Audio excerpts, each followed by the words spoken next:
Even though this was supposed to be a new storyline for Call of Duty Zombies, we have already seen a number of returning characters in the new story from the old timeline, and with Black Ops 7 and the apparent return of not Primis, not Ultimus, but a different version of Richtof and Takio, Nikolai and Dempsey, I thought, well, considering we have already seen multiple old characters return, it's not far-fetched. At the moment, they are still leaks, it's not been officially confirmed to us, but just seeing where Treyarch have taken the Ether story, I am interested to see exactly how they're going to do it, because those characters, unlike any of the others we've seen come back, Brutus, Gersh, Peter McCain, Richtof and Takio, Nikolai and Dempsey was supposed to be gone forever. That was the whole point of the Black Ops 4 ending in Tag Do Toten, with them sacrificing themselves to give the children, Samantha and Eddie, the chance of a better life. That hasn't exactly worked out because the zombies are back again, and what we've seen happen to both of them, Samantha became trapped in the Dark Ether and Richtofan's family was killed. You could make a very good argument to say their life is even worse now than what it would have been if they were still stuck in the cycle, but that was the reason Primis and Ultimus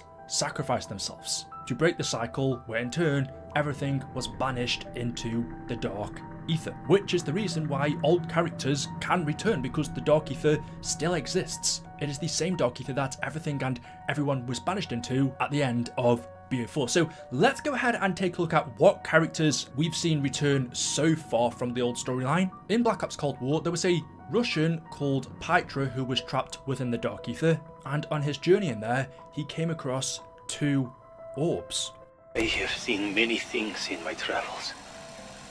For all its horror, there is beauty in this deep, dark ether. The crystals, they take our memories. They make us forget who we were. But our memories do not fade. They are taken from us and form something new, something magical. Orbs. I have seen many in my time here.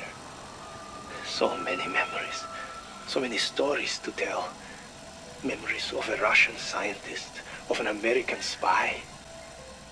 These 2 orbs Peter came across was Anton Gersh and Peter McCain. At the end of the Ascension Easter egg, we free Gersh from the Casimir mechanism where his soul, in the form of an orb, then floats off through time and space. The next time we saw him was in Gorod Karovi, where after travelling through space-time, he arrived in the Gorod Karovi fracture, where he helped us with the Ascension Protocol, which resulted in him dying. Thank you for your cooperation, anomaly known as Gersh. Beginning information extraction. Wait, what is happening? What are you doing? You said you would help me! Do not be concerned with the anomaly's fate. Information extraction is a mostly painless process.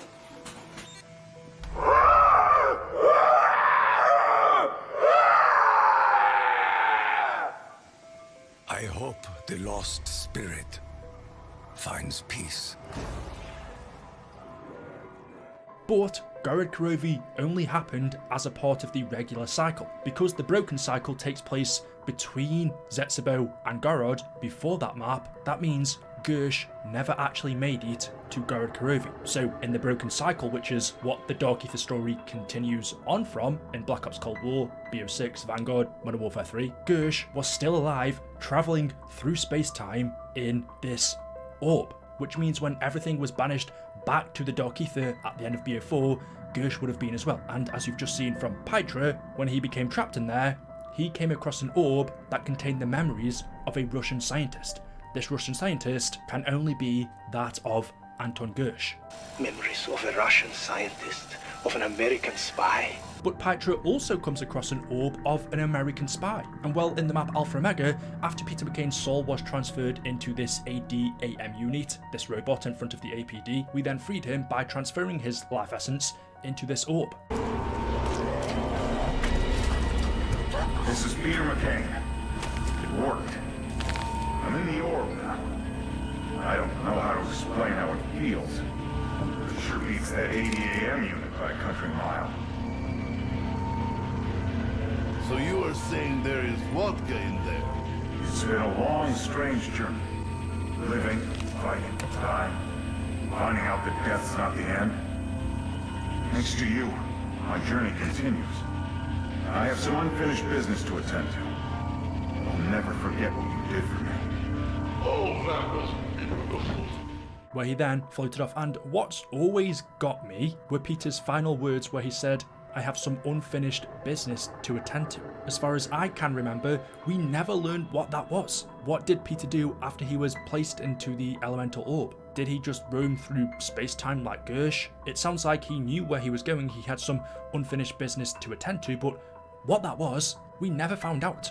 Either way, both of those characters ended up being banished to the Dark Ether at the end of BO4 in their orbs, and in Cold War Zombies, Petra found them in there, and there's nothing to say they're not still trapped in there right now in BO6 where we are in the current storyline. And if that's the case, if their life force, their souls are still in there, then could we see them return? Could they somehow be given a physical manifestation? Those aren't the only two characters that have returned though. We've also seen Brutus. If we didn't have his bio and he wasn't called Brutus, you wouldn't think it was him because he looks different, he looks modernized. This isn't the riot gear that the Brutus we know wore, because Mob of the Dead or Blood of the Dead took place in the 1940s, I think it was, or the late 1930s. What Brutus is wearing here is much more of the modern day, much more of the Black Ops 6 era, 1991. So if we didn't have a bio for him, I wouldn't even think this was him. I don't know why Treyarch changed his look. Storyline wise, it doesn't really make any sense, but reading his background, it tells us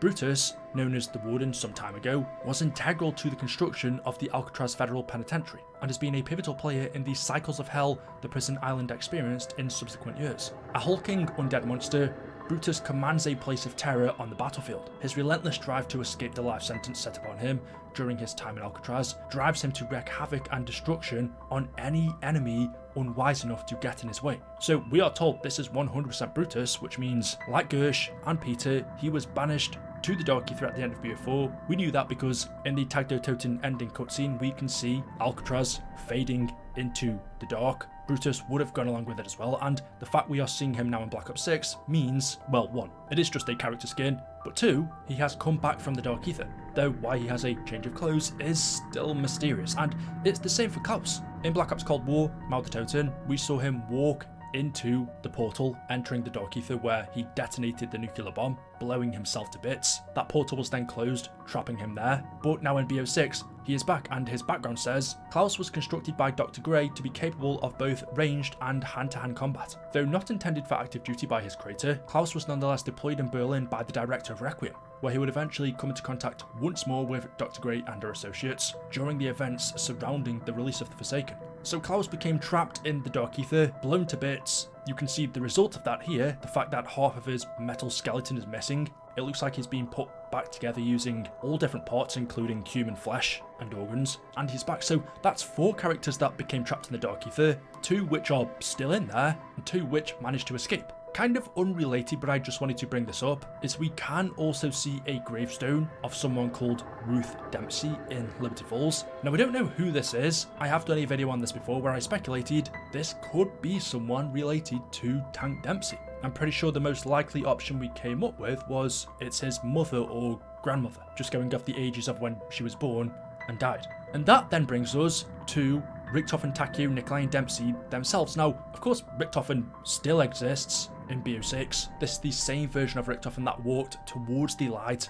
with Samantha as a child into this new universe. This is him grown up. So Richtofen does still exist, but I'm talking about Ultimus and Primis, who died in BO4, but apparently are returning, be it an alternate version of them, in Black Ops 7. It makes sense for all of the other characters we've discussed, Gersh, Peter McCain, Brutus, because they were all banished to the Dark Ether, but Richtofen, Takeo, Nikolai and Dempsey should be different. They should not be allowed to come back because their fate was tied to the multiverse. The multiverse, or let's just say the universe, is created from the fabric of reality, the ether, and because the souls of Richtofen, Takeo, Nikolai and Dempsey were tied to the ether, the two were interwoven, one could not exist without the other, which is why, unlike everyone else that existed in the multiverse, they could continue on living, but would just be banished to the Dark Ether, whereas Primis and Ultimus had to die. Hence why Primis Nikolai poisoned them to death and then got Samantha and Eddie to shoot him, finishing him off and ending their torment. At that point, they didn't have souls anymore. They were collecting them inside of the summoning key. They went to Darius and Draka to get Dempsey's, Zetsu Onishima to get Takio's, Richtofen got his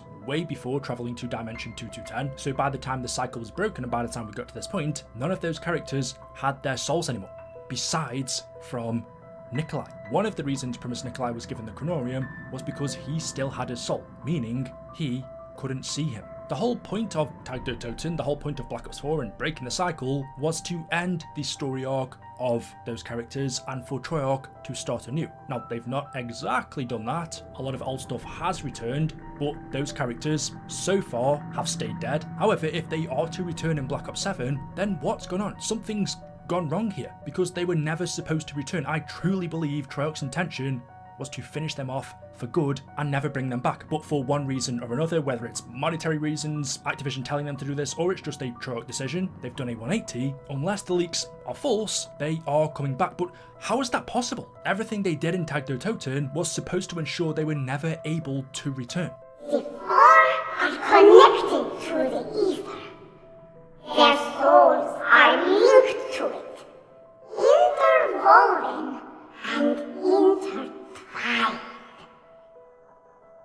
If the universe were held together with tape and bits of string, they are that string. Pull the string, it all unravels. It falls apart. Richtofen did it. Then he forged the elemental shard. He bound their souls to the ether. All versions connected, linked eternally to the infinite. Now they are one. They give each other life. The fate of one is tied to the other. The ether. It knows it must keep them alive. It knows it must bind them to their existence. This corruption that has been spread through the universe, when it was unleashed upon the earth, it had no way of knowing. It would be bound to the four. Nikolai and the others, if they succeed, Element 115, the Keepers, the corruption, everything. It will be banished to the place below creation. The place of darkness. Alone with Dr. Monty. The only get out I can see here is Primis Nikolai did still have his soul at the point he was killed. And whilst, yes, the fate of those characters is tied to the ether, the fabric of reality, as you heard from Samantha, they gave each other life, the fate of one was tied to another, they can't exist without one another, so they are dead. That's it. I'm assuming, although we didn't actually see this happen, their dead bodies would have been banished into the dark ether, but they had no soul. However, Primis Nikolai did, right? His dead body could have also been banished into the dark ether, but with his soul. And as we've seen with Peter McCain or Gersh, who are still alive in there, in elemental orbs, which are essentially harnesses for their souls, is there the possibility that Primis Nikolai's soul is still in the dark ether? And if that's true, there's always the chance he very easily could come back. How the others are going to return, I don't know, but if he does, then he could perhaps have the knowledge to do that. And we were told from the leaked bio of Black Ops 7 Zombies that there's a new mystery character that wants to absorb the life essence of Richtofen, Takio, Nikolai and Dempsey and restore the old multiverse. Surely in order to absorb their life essence, they would need essence to begin with. And at the point of Tag der Toten, none of them, besides from Primis Nikolai, did. So I'm going to leave that one there. Let me know what you guys think in the comment section below. As always, hopefully you've enjoyed the video. If you have, drop a like rating. Make sure you are subscribed to stay up to date with the latest content on the channel. Thank you all for watching, and I'll see you in the next one. Until then, goodbye.